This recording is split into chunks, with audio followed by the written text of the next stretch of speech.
Hvala.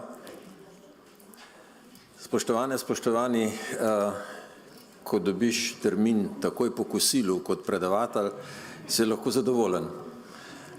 Vrste se razrečijo, alkalna plima naredi svoje in ponavadi ni na koncu nobenega vprašanja. Upam, da sem se zmotil.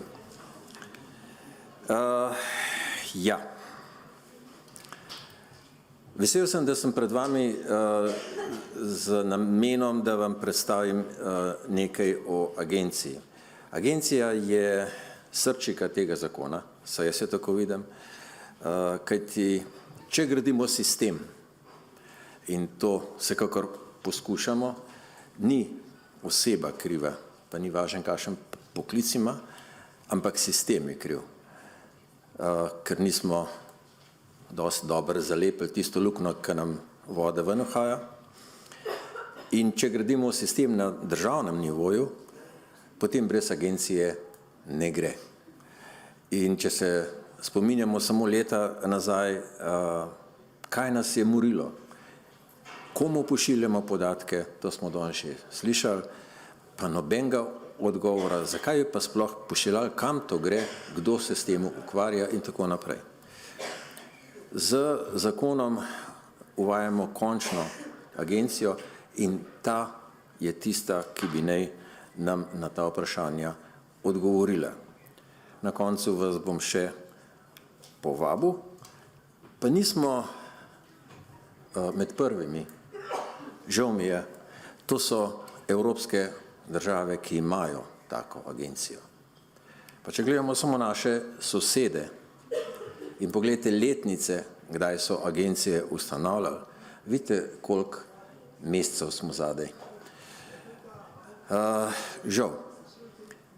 Ampak imeli smo možnost pred 20 leti, pred 25 leti, ko smo imeli projekt razvoja upravljanja sistema zdravstvenega varstva. To je bil projekt, ki je bil financiran strani Mednarodne banke. V glavnem, na koncu je celo nekaj denarja ostalo, žal je bil to tisti denar, ki bi mogel biti za ustanovitev agencije, ni nam uspelo. Uspelo nam je pa z tega projekta kar nekaj takih sladkorčkov, kot je bil priročnik za smernice, ki smo ga že pred 20 leti tudi objavili oziroma ga pripravili. In v zakonu smo že danes večkrat slišali, je agencija večkrat omenjena in ima seveda tudi svoje poglavje. Ni tako zanemarljiva vloga agencije in jaz verjamem, da bo sama agencija nam ponudila nekaj rešitev, ni pa absolutna rešitev, daleč od tega.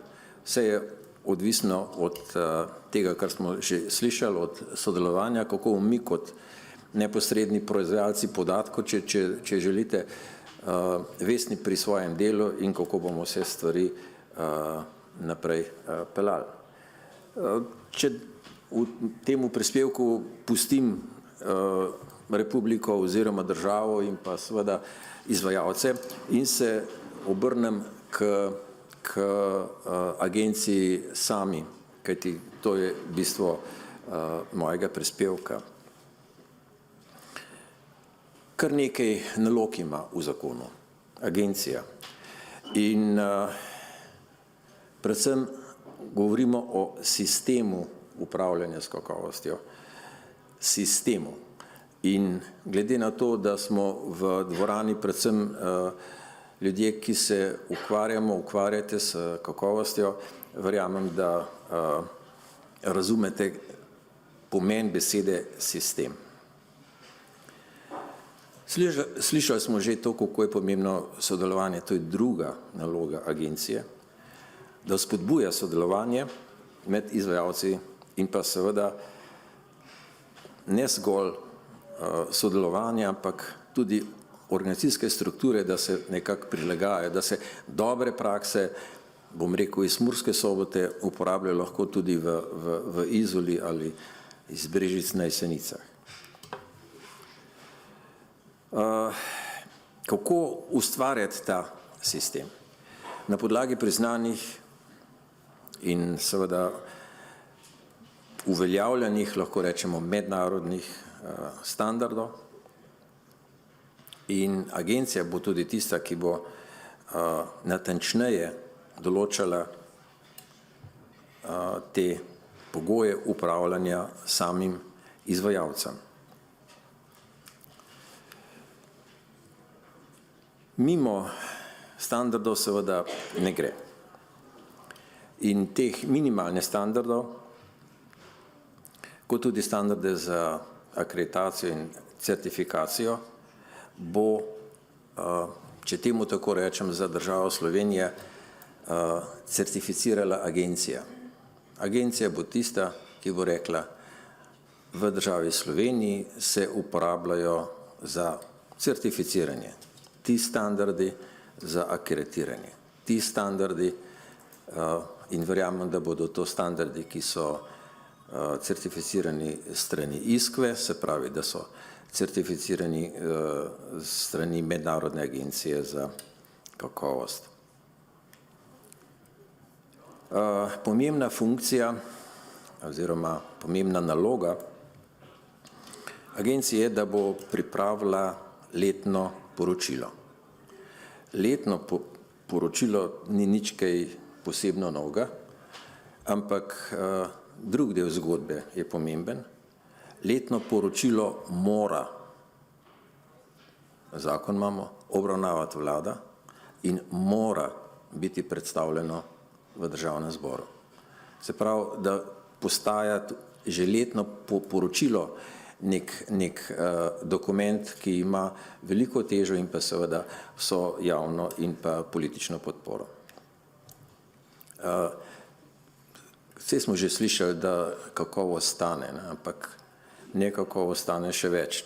In tega se morajo zavedati tudi tisti, ki financirajo zdravstvo in pa, se pravi, ali na izvršilni ali na zakonodajni strani. Agencija bo tista, ki bo določila kazalnike in seveda so metodologijo in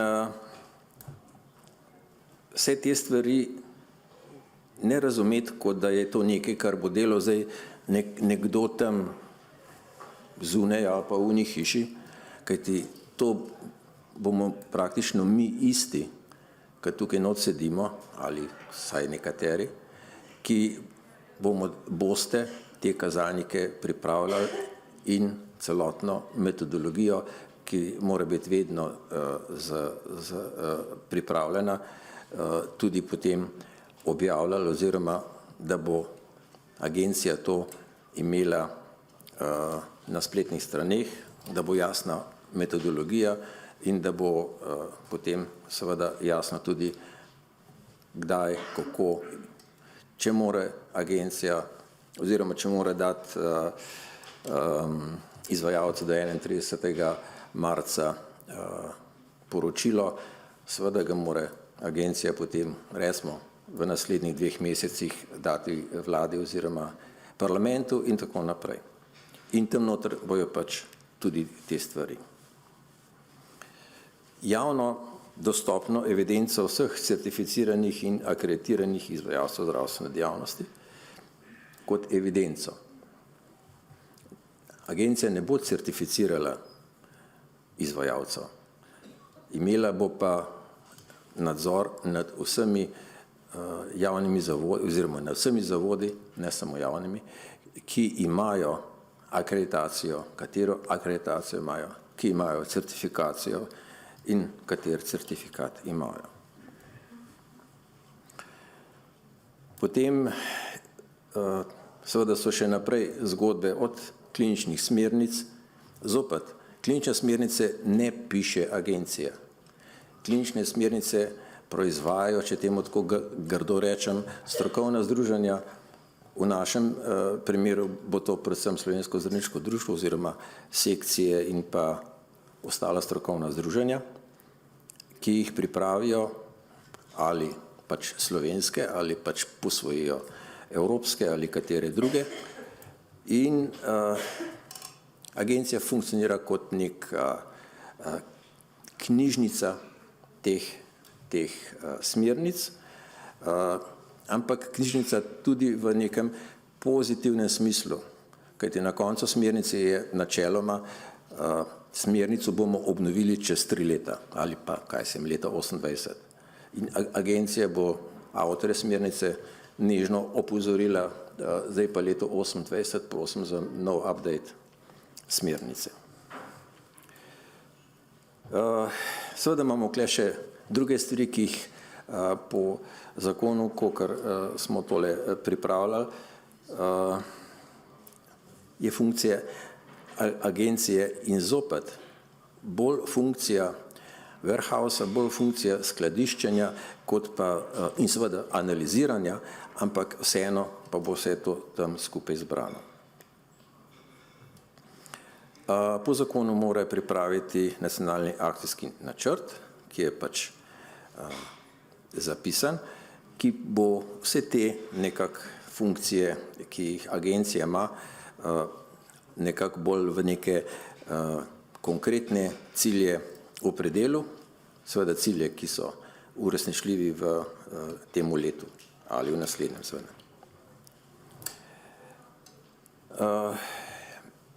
Že smo se pogovarjali in verjetno imamo srečo, da se je naša ministrica veliko z ekonometriko ukvarjala in razume, da brez podpore, informacijske podpore ne more biti nekega konkretnega oziroma zanesljivega, neke zanesljive analize kazalnikov kakovosti, tako načina spremljanja, kot tudi posredovanja. Tako da pričakujemo, da bo to seveda z agencijo tudi urejeno, na kakšen način se bojo posredovali podatki in seveda kateri podatki. Jaz na koncu bom neko mojo idejo, kako bi to izgledalo, ki pa daleč od tega, da bi bila dokončna ali pa mogoče bolj za diskusijo predlog. Vidim v agenciji sektor za analize kot eden od pomembnih sektorjev ali pa oddelkov te agencije, ker menim, da je to ta trenutek tisto, kar nam zelo manjka na eni strani, kajti veliko imamo in metodologij v nekaterih hišah praktično odlične, ampak to jih je treba zdaj združiti in razsejati, dajmo to uporabljati. Ne, da bo en pišel z rdečim kuljem, en pa z zelenim kuljem iste stvari, če parafraziram. Agencija je zadolžena javno objavljati rezultate spremljanja kakovosti. Imeli smo že govora glede medijev in smiselno je, da jim dajemo podatke oziroma da imajo možnost zajema podatkov, bom rekel, pri izviru. In ta izvir bi naj bila agencija. Seveda so tukaj ne samo podatki iz kazalnikov, ampak seveda tudi iz izkušenj pacientov in seveda ostalih, bom rekel, dokumentov in pa iz izkušenj, ki se posredujejo agenciji. Brez infrastrukture ne gre. Če se ta trenutek pripravlja ustanovitveni akt, pa potem gre ven še druge stvari, treba pripraviti statut in pa poslovnike in pa seveda vse razpise, rabimo neko infrastrukturo in tako je rab tudi agencija za svoje delo, za vodenje in za upravljanje vsega sistema. Katere, to smo danes tudi se pogovarjali, da mogoče je izbor opozorilnih nevarnih dogodkov mogoče že majhen pase oziroma da ga je bilo smiselno updatati, to določa agencija. Zopet vrsto in način spremljanja. Tudi na podlagi analize, če se bo Jaz sem dostikrat svojim sodelavcem ali pa, če sem bil na kakšni presoji, zgodi se nek neljubi dogodek oziroma nekaj se spregleda v eni hiši in ni prvo vprašanje, ups, kako so bili lahko tako trapast, da se mi to zgodilo. Kaj pa niso tega, pa tega, pa tega imeli. Prvo vprašanje je, ups, a se to lahko pri nam zgodi? Ali imamo mi dovolj močen sistem, da se to ne bi zgodilo pri nam?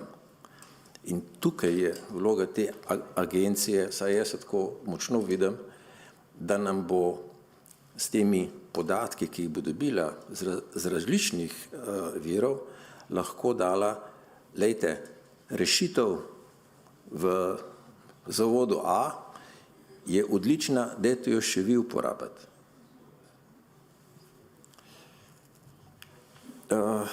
Ja, ena zelo velika vloga, ki jo bo agencija dobila, bo tudi vrednotenje zdravstvenih tehnologij, to je sedaj kar neurejeno zaenkrat, ampak mislim, da je s tem stvari so že kar dobro vzpostavljene, zato je kar nekaj nalog, ki jih so v zvezi z vrednotenjem zdravstvenih tehnologij. To je tudi seveda EU zahteva. Potem imamo, to so tudi še medicinski pripomočki, zdravila in pa snovi človeškega izvora, to še ravno tako tukaj sodi. Potem imamo zgodbo, o kateri smo tudi danes že slišali, in sicer edukacija. Vsi se zavedamo, da vsi smo začeli kot amaterji. Seveda smo se ob tem v teh 10 letih marsikaj naučili, dobili tudi svoje izkušnje, marsikaj prebrali, bili tudi na kakšnih kongresih in seminarjih in tako naprej, ampak danes potrebujemo edukacijo na področju kakovosti in agencija bo tista, ki bo sodelovala pri izobraževanju in raziskavah in hkrati sodelovala pri sestavi kurikuluma za izobraževalne programe. In zopet, ne si predstavljati, da bo Mitska, Franska pa Tončka, ki bi jo delali v agenciji, to delali. Oni bo, recimo, da bo to zdaj Tonček, oseba, ki bo vodila ekipo, ki bo pripravila kurikulum za, ne vem, za zdravstveno visoko šolstvo ali pa srednje šolstvo, recimo. Ni nepomembno tudi zeleni prehod. Največji onesnaževalci, eni od največjih onesnaževalcev v državi smo bolnišnice in v bolnišnici je običajno največji onesnaževalec operacijska dvorana. Tako da treba bo nekako spostaviti sistem merjenja ogljičnega odtisa tudi v zdravstvu, kar pomeni spet neka funkcija, ki bo se dodala agenciji. Če razumemo, da so težave, ki pristajajo pri našem delu, sistemske težave, nisem namerno zgrešil strani operiranja. Pač slišali ste, da sem kirurg, nisem namenoma šel operirati na napačno stran. Ampak sistem je treba vzpostaviti pred operacijo. Se vstaviti, a imamo podsahnjeno stran, pred pacienta vprašati, označiti stran in tako naprej in tako naprej. Se pravi, narediti nek sistem. In ko se delajo nadzori, se ne vprašamo, kdo je bil kriv. To je napačno vprašanje. Marsikdo od vas se spominja kolegice, ki je šla v zapor za pol leta, ker je bila hkrati razpisana v dežurno službo in delala v ambulanti. Klicali so jo, ne vem, bila je neka nesreča, delovna kakšnakoli, klicali so jo in ona je poslala reševalce, pejte iskat, pa pripeljete v zdravstveni dom. Ta pacient oziroma poškodovanec je umrl. Zaradi tega je šla v zapor. Bila ona kriva? Se je ona razpisala hkrati na 2 delovišči? A ste vi lahko hkrati tukaj in na stranišču? Ne gre. In to se še danes dogaja. Ljudje so hkrati na 2 deloviščih. Hočem povedati, napake so v sistemu. V sistemu. Ne zato, ker sem jaz ko hotel, ampak zato, ker imamo tak sistem. In potem, ki je prišla z zapora, so bili še kar naprej isti sistemi v tisti ustanovi. Seveda bo tudi neki novega nacionalni akcijski načrt, se pravi, to gre iz plana, pa recimo spisek pooblaščencev za varnost, ker je v enem drugem členu, to so v glavnem naloge. Da počasi zaključim, ko jaz vidim, daleč od tega, da bo tako. Svet agencije bo tako, kot je 7 članov, če imamo na levi 3, to so člani, ki jih predlaga vlada, od tega morata biti 2 izvajalca, predstavnika izvajalcev. Potem imamo pa 4 člane, recimo zeleni so pacienti, predstavnik pacientov oziroma njihovih združenj, potem 2 zbornici največji, zdravniške in zdravstvene nege in pa ZZS. To je svet agencije. Sveta še nimamo. Direktor agencije, jaz ga tukaj noter vidim, samo ne upa še roke dvigati. Direktor agencije bo tisti, ki bo v bistvu imenovan, ko bo svet v bližnjih mesecih imenovan. Oziroma gre za javni razpis, se veste, kako je v te stvari.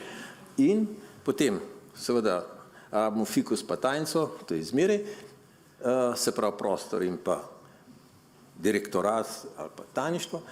Potem pa osebno vidim močan sektor za analize, kajti to nam ta trenutek manjka, sektor za vrednotenje zdravstvenih tehnologij absolutno, to je nekaj bolj specifična stvar, sektor za akreditacijo in certificiranje nedvomno, sektor za nadzor, pa mogoče še kakšne, ne vem, oddelki, kakorkoli že to bo. Tako da to je še moj predlog za agencijo, ki smo jo čakali več kot 20 let. Jaz sem se zelo trudil, da sem svoj čas omejil samo na tiste minute, da nam ostane še nekaj časa za diskusijo in z veseljem odgovorim na vaše vprašanje, ampak vse bo bolj o prihodnosti, kot pa glede na izkušnje z agencijo. Hvala.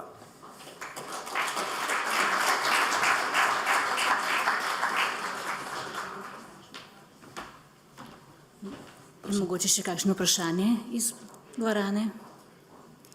Zaenkrat pustimo vprašanje za prihodnost, tako ste napovedali. A lahko še, da vas majhen spodbudim? Mogoče pa vsem kakšna roka? Kandidati za direktor? Ja, bravo!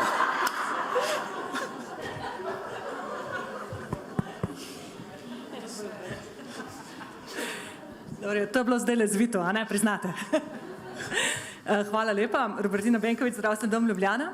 Izmed vseh funkcij in nalog, ki jih bo imela nova komisija oziroma agencija, ste rekli, da bo tudi izvajala strokovne nadzore. Pa me zanima, a je to mišljen zdaj popolni prenos strokovnih nadzorov iz Zdravniške zbornice in Zbornice zveze, ali je to zamišljeno kako drugače? Hvala lepa. Zbornica ne more izvajati, bom rekel tako, zadnji primer, ki je bil v medijih, ne, zdravnik ni naredil napake, mogoče jo je naredila sestra, medicinska sestra. Ne? Kdo ne gre zdaj v nadzor? Zdravniška zbornica, a ne gre v nadzor Zbornica zdravstvene nege, ki pa bomo pa videli, da mogoče je pa še laboratorij zraven, pa še una zbornica, govorimo pa o sistemu. Govorimo o sistemu. Ne? In sistem mora dihtati po domač povedano, da ne bo voda ven tekla. Ne? In zbornica zdravniška ne more delati nadzora pri medicinski sestri in vice versa. Ja? Torej, nadzori, kot jih jaz vidim, morajo biti vsi sistemski. Vse drugo je samo kontrola, svetovanje, obisk pri kolegici, kolegu, ki opravlja nek poklic, ki je reguliran in mi ga reguliramo. Ko pa pride do težav, in to jaz ne vidim kot nadzor sploh, da pridete pogledati, kako jaz delam, recimo. Ne? Če pa pridete pogledati, da se v moji hiši nekaj zgodilo, pa da se meni zgodilo, da sem operiral napačno stran posega, to pa ni samo moja stvar. Kljub temu, da sem bil jaz tisti, ki sem izvedel operacijo. Ne? Ampak, veste, operacija se ne da narediti tudi, če nimamo čistilke, ki spuca operacijsko. Tudi ta je del ekipe. Zato je pomembno razumevanje sistema. In sistem lahko, pa še enkrat, zopet ne bo Franska Miska Tončka v agenciji, ki bo hodila na nadzore, a pa hodil na nadzore. Ne? Ampak agencija bo rekla, enega rabimo zbornice nege, enega rabimo zdravniške zbornice, pa rabimo še enega od tam, in bo naredila ekipo. In to je nadzor. Jaz se tukaj ne moram strinjati. Strinjam se z vsem, kar ste povedali s sistemom, ampak komisija ali pa tim, ki bo to preiskoval, bo imel seveda noter zdravstvene strokovnjake, ker drugače ljudje, ki to gledajo sistem, ker so sistemski inženirji, ki bojo tukaj pomagali, en sistemski inženir in tudi en psiholog, ki bo pogledal, zakaj si pa ti, na primer, operiral napačno stran.